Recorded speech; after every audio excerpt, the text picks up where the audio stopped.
সুপ্রিয় সাংবাদিক বন্ধুগণ, আসসালামু আলাইকুম।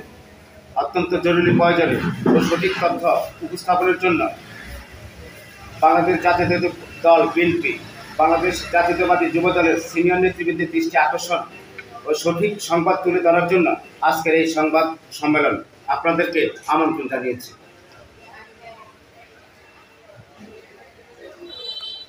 প্রিয় আমি ফয়জুল ইসলাম খান, সভাপতি 16 নং রূপসা দক্ষিণ ইউনিয়ন যুবদল। আমি একজন শিক্ষানুরাগী, ক্রীড়া সংগঠক ও সামাজিক সংগঠনের সাথে জড়িত। আমি জেলা ছাত্রদলের সাবেক সদস্য দায়িত্বে ছিলাম।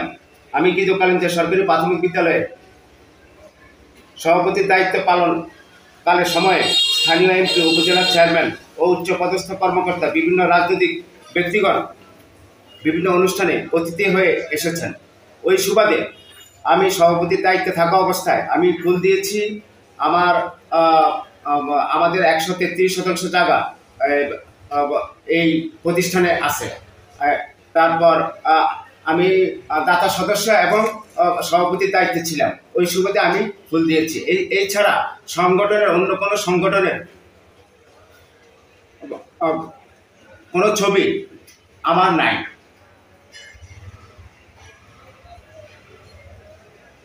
আমার সহযোদ্ধা ইউনিয়ন যুবদলের সাধারণ সম্পাদক জামাল ব্যাপারীকে জড়িয়েও মিথ্যা অপপ্রচারে লিপ্ত রয়েছেন। আমার 17 বছরে আমি নাশকতা মামলা 3টা মামলা আমাকে দেওয়া হয়েছিল। ঠিক আছে, ওই মামলায় আমি বাড়িতে থাকতে পারি নাই। বিভিন্নভাবে আমি হয়রানি হয়েছি। ওইগুলোর ডকুমেন্টস আমার কাছে। আমাকে জড়িয়ে বিভিন্ন ফেসবুক এবং যে অপপ্রচার চালাচ্ছে, এগুলো সঠিক নয়। পূর্বে সেক্রেটারি আবুল খায়ের পাটোয়ারি এবং তৎকালীন সময়ে কমিউনিটি পুলিশের ইউনিয়ন সভাপতি এবং আওয়ামী লীগের সহসভাপতি ছিলেন। উনি তৎকালীন সময়ে আমাকে মামলায় জড়িত করে হয়রানি করেছেন। উনি আমাকে আমার প্রতিষ্ঠিত মার্ডার মামলা জড়িত করেছেন, চাঁদাবাজির মামলা জড়িত করে বিভিন্নভাবে আমাকে হয়রানি করেছেন। এবং তার ছেলে র্যাবে চাকরি করে। ওই ক্ষমতার বলে উনি আমাকে বাড়িতে থাকতে দেয় নাই এবং বাজারেও থাকতে দেয়নি। কোনোভাবে আমি উঠতে পারি নাই। তৎকালীন সময় আমি অনেকদিন বাড়ির বাইরে ছিলাম। ষড়যন্ত্রমূলক ও মিথ্যা রাজনীতি বিএনপির আদর্শের রাজনীতির পরিপন্থী। উপস্থিত সকল সাংবাদিক ও আমার সহযোদ্ধাদের ধন্যবাদ জানিয়ে আজকের সংবাদ সম্মেলন সমাপ্তি ঘোষণা করে আসতেছি। আমি মোহাম্মদ জামাল উদ্দিন ব্যাপারী, সাধারণ সম্পাদক 16 নং দক্ষিণ রূপসা ইউনিয়ন যুবদল।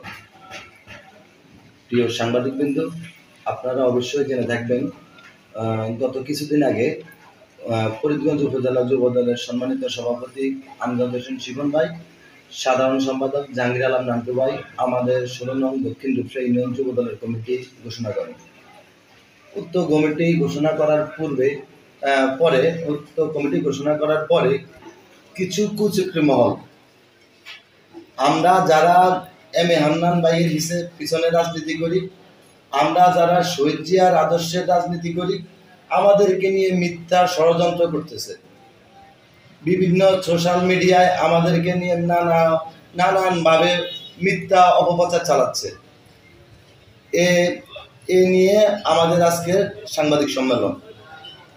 প্রিয় সাংবাদিক ভাইরা, আমি বিগত পেশিবাদ সরকারের আমলে 6টি মামলা আমার গাড়ি উঠেছে। এর মধ্যে একটি মামলা আমার ঢাকা হাইকোর্ট থেকে জামিন নিতে হয়েছে। ওই মামলাটা ছিল গাড়ি ভাঙচুর মামলা। বিএনপির অবরোধ কর্মসূচি পালন করতেছি, ওই সময় ওই মামলাটা আমার চলে। তা না 5টা মামলা আমার হয়। এরপর আরেকটা মামলা হয় আমার অন্য থানায়। তাও আমার এলাকার লোকজন, আওয়ামী লীগের লোকজন আমাকে ফাঁসানোর জন্য, আমাকে সাজা দেওয়ার জন্য লক্ষ্মীপুর কোর্টে পর্যন্ত আমার নামে মামলা দেয়। বিগত দিনে আমরা এই সমস্ত মামলার হাজিরা দিয়েছি। আমি হাইকোর্ট থেকে যে মামলার জামিন নিয়েছি, আমার ব্যারিস্টার ছিল মিসেস পাবিয়া, ব্যারিস্টার পাপিয়া রহমান ছিল আমার উকিল। আমাদের ফরিদগঞ্জের টোটাল 58 জন আসামি ওই দিন আমরা জামিন পাই। আমাদের 16 নং ইউনিয়ন থেকে 31 জন, বাকি 27 জন হলো ফরিদগঞ্জ থেকে। বিগত পেশিবাদের আমলে আমরা ঘরে ঘুমাইতে পারি নাই। আমরা দিনে প্রোগ্রাম করতাম, রাত্রে লুকিয়ে থাকতাম। অনেকেই জানে যারা আমাকে নিয়ে মিথ্যা অপপ্রচার চালাচ্ছে তারা কিছু সংখ্যক, সবাই তো আর না, অনেকেই 5 আগস্টের পরে এসে রাজনীতিতে জয়েন করছে। তারা বিশেষ এক ভাইয়ের রাজনীতিতে ইনভলভ। আপনি লক্ষ্য করে দেখবেন যারা আমাদের বিরুদ্ধে প্রচারণা চালাচ্ছে তারা যেই কোনো বিশেষ এক ভাইয়ের সাথে রাজনীতিতে লিপ্ত। যারা এম এ হান্নান ভাইকে আগামীতে আগামী জাতীয় সংসদ নির্বাচনে ধানের শীষ প্রতীক পাইতে যাতে অসুবিধা হয়, ওনার নামে ওনাকে কিভাবে হেয় প্রতিবন্ধ করা যায়, তারা এই সমস্ত ষড়যন্ত্রে লিপ্ত। আপনি দেখেন কমিটি হয়েছে 16 নং ইউনিয়ন যুবদল। পুরা উপজেলায় ওই বিশেষ ভাইয়ের কিছু লোকজন এই মিথ্যা অপবাদগুলো চালাচ্ছে। শুধু একজন ভাইয়ের লোকজন এই মিথ্যা অপবাদগুলো চালাচ্ছে। কি মিথ্যা চালাইছে? ইভেন আমার কমিটির আরো কিছু লোকজন আছে যে কমিটির না, যাদেরকে আমরা কমিটিতেও রাখি নাই। তারা কিভাবে মিথ্যা অপবাদগুলো চালাচ্ছে জাস্ট একটা প্রমাণ দেখেন। এই আইডিটা জামাল ব্যাপারী নামে খোলা হয়েছে খুব রিসেন্টলি আমার কমিটিতে। আমার নামে আমি পোস্ট করছি এমন ভাব বুঝাইয়া স্ক্রিনশট দিয়া এটা মনে করেন না সোশ্যাল মিডিয়ায় ছড়াই দিছে। তো যারা এলাকার তারা তো জানে যে জামাল কি, 16 নম্বরের মাটি জানে, 16 নং ইউনিয়নের মাটি জানে।